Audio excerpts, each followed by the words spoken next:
She wished she could become the old black oak tree. It was the tallest in the forest, bloomed flowers that blushed pink in the sunlight, bore the most glittering acorns, had the greenest leaves that crowned the king. It was indeed great, and it was the greatest, and she preferred it that way. Its curvy branches gave her shade, the shade that helped cool her hot cheeks and the bath of pain in her heavy soul. But what shade would there be, was it not for the thousands of overlooked leaves that stood arm in arm and made the oak tree great together? She headed home. The sun had been enveloped under a screen of clouds, and the shimmering round moon had risen to its spotlight, surrounded by a few stars scattered on the neon dance floor we call the sky. Deep inside, she wished she could become the shimmering round moon. Despite the millions of tiny stars that exist in our universe, the moon rules over them all. Its brilliance so blinding that you could only observe it from a distance. She couldn't help but wonder how the stars ever even lived. Hadn't the scars of jealousy rendered them worthless? The moon was indeed bright, and it was the brightest, and she preferred it that way. She stared at the shimmering round moon because its blemished face spoke of imperfection, and its glorious light conveyed silent hope, hope that guided her journey back home.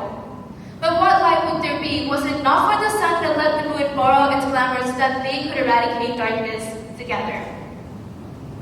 I am a writer. For context, that is someone who's used to falling in love with characters, loves the smell of libraries, listens to music just for the lyrics, and cries while reading books, even though we all know it's not real. But jokes apart, as a person who finds comfort in words and sentences, I tend to analyze language a lot. So when I read the TEDx Concordia theme, in a chaotic world, the word chaotic immediately grabbed my attention. In modern context, the word chaos has several different negative connotations. For example, traffic, 10 school assignments due tomorrow, been there, seen that, a pandemic, or even the backstage before an event. However, interestingly enough, chaos was a French word in the 14th century that meant immeasurable space. Its Greek meaning was an abyss of vastness. It was in the book Genesis that it gave the interpretation at the beginning of creation, a formless void of the universe. Isn't it truly fascinating how the word chaos actually meant vastness, and its meaning was developed throughout history to mean jumbled-ness or in an unorderly manner? So is that what makes your lives chaotic? A 93 billion light-year-old universe, or a 510 billion kilometer squared planet? Or is it how complicated life has become today? Vastness in terms of the knowledge you possess. Reaching the moon, artificial intelligence, and COVID-19 vaccines. If you ask me, I think what makes life chaotic is us, the 8 billion geniuses hustling to build the castle of their dreams.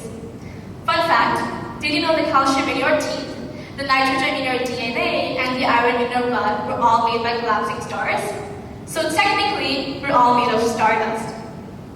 When I had this random realization, I was awestruck, because it reminded me of how truly awesome each and every one of you is. Every day you wake up hoping to achieve your goals and be your best self. And throughout the day, you go to school, work hard at your profession, and stay dedicated to what you really want.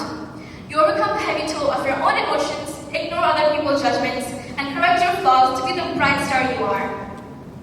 But then there's a dilemma. You may be a bright star of your own, but isn't this a galaxy? Everywhere, every moment of the day, people are winning medals, getting trophies, breaking world records, and so much more. Perhaps even better than you. When I transitioned to high school and was forced to envision my future, my thoughts were plagued by feelings of insecurity.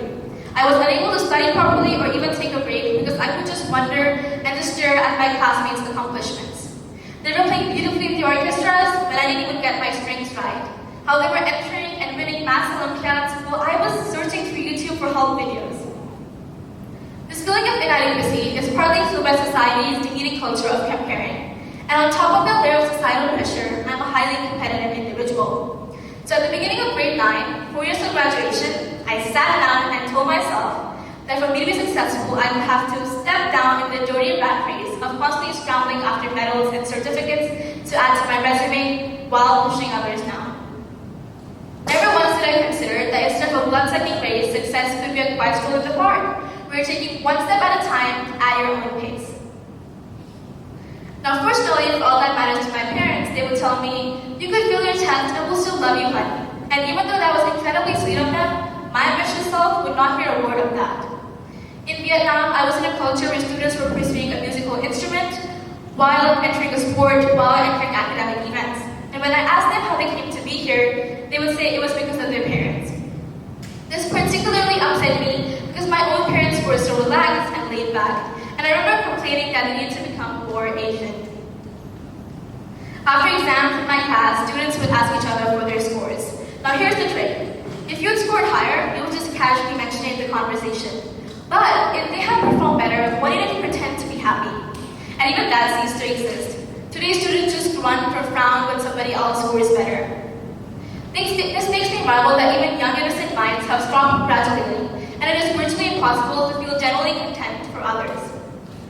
For instance, I was scrolling through my Instagram and I came across this organization that one of my classmates had founded. Now, instead of feeling good about it, I just couldn't bring myself to like the post. It must have been a bit impolite, but I wondered that with so many incredible competitors, could I really be the wonderful person I hoped of being? And in the end, I would just give up and jump down the dreadful rabbit hole of procrastinating and sulking at myself. What made this feeling worse was realizing that there must be millions of other teenagers who are falling into the same deep abyss of unfulfillment and gnawing insecurities. Competition is merciless, non-stop, and chaotic. Why should we ever put ourselves in such a misery? In this world of 8 billion extraordinary competitors, we're in a shark tank, and it feels miserable to be a goldfish. But what if I told you the shark tank does not have to exist? I understand that you must have heard several different cliches, such as, life is not a race, where your only competition is you. And while I wholeheartedly agree with such commonly used phrases, they still do fall short of daily relevance. But what if we eliminate the idea of competition itself? As much as we hope, the word best does not exist. The Oxford English Dictionary defines best as of the most effective, excellent, desirable, quality, or type. However, in reality, what we consider desirable changes from individual to individual. Then how can best be a society-wide concept? Furthermore, there is also no possible way of defining best. Is it a feeling, a perception, or a qualification? We shall never know. Additionally, even the most skyrocketing individuals we consider to be at the pinnacle of society have been replaced by others. Stephen Hawking replaced Albert Einstein. Sundar Pichai became the new sensation after Steve Jobs. And even you might become society's new trendsetter or the big role model. The idea is if that best does not have a well-defined meaning, cannot be measured, and is constantly changing, it's not a productive concept at all. When it comes to being a winner in life, success is not a mutually exclusive event. Just because somebody else is able to pursue their dreams does not mean you are being held back. Similarly, success is not a dependent event either. Others' failures or mistakes and accomplishments can never really affect your own progress. So while it's natural to compare ourselves with others, we're all running separate marathons, and life should be a blue ocean where you can swim freely without cutthroat competition. Not only is there evidence that best is not a criterion for success, but there are also claims that support that humans work better when we collaborate. Collaboration helps individuals solve new problems because we're all limited in time, space, and perspective, and a fresh set of eyes can always reveal something new. It is also the invisible force that brings people together and creates strong relationships that set the framework for future projects. Collaboration has also taught me to learn from other people without feeling insecure because in the end, we're on the same side. However, the single most greatest advantage of collaboration is something my father taught me when I was little: synergy.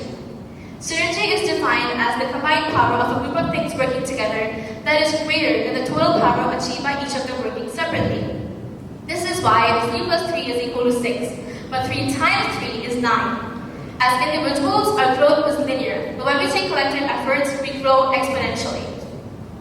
To give you a few examples, Apple was founded by the brilliant technology by Steve Wozniak, which was furthered by the business skills of Steve Jobs. The Wright brothers worked together to introduce humanity to the power of air travel. Marie Curie and Pierre Curie spent years together discovering polonium and radium. Even today's TEDx event is a collective effort by the school management, the organizers, and the speakers. As represented by spoken word poetry, whether it be the grandness of huge trees or the brilliance of the moon. Even in nature, monuments aren't built alone. This older world is chaotic, massive, and filled with so many diverse individuals. It only gives us more opportunities to create a brighter future together. The recent events over the past few years have strengthened my belief in the power of humanity when we come together to achieve the unthinkable. COVID-19 pandemic, needless to say, today was perhaps one of the best examples of human solidarity. A tiny virus that claimed the lives of nearly 7 million people, sent thousands into lockdowns, soon became the global enemy. It was the first time in history that all nations came together to fight against one virus, unlike each other like in the world wars. The challenges presented by COVID-19 seemed insurmountable: misinformation, lack of supplies, and industries collapsing, but most importantly, a dying population. But perhaps it was these same obstacles that urged people to come together, since this fight could not be won alone. For example, in India, where I come from, during lockdown, people came out in their balconies and began to clap to express their gratitude towards their frontliners. In Czech Republic, when the government was failing to produce enough masks, the Czech Vietnamese community organized volunteers and began sewing face masks to meet national demands. Even in Vietnam, I was humbled by the acts of kindness that came through. Two 15-year-old students donated their future savings for studying abroad to combat COVID-19. Ho Chi Minh City residents left free food on their doorstep so that people could gain access to assistance without having to beg. And most importantly, in 2020, Professor Ugur Shaheen and Muslim Taraji came together to create the world's first COVID-19 vaccine that has slowly helped us return to normal. It is in these stories that I see the beauty of humanity in a world full of chaos. When I look from an outsider's perspective, this chaos automatically rearranges itself into beautiful patterns when humans come together. Such anecdotes also help me reevaluate my approach to life. Am I running a meaningless journey to proclaim the imaginary title of best? Or am I building bridges of togetherness and partnership? How powerful would it be to live our lives not as competitors, but rather pieces in a puzzle, without which the jigsaw would be incomplete? After this talk, most of you will go back to your normal lives and hustling to build a difference in this chaotic world. But as we piece together our dream castle, let us also lay a break for the foundation of humanity, because it's a tall skyscraper that we're destined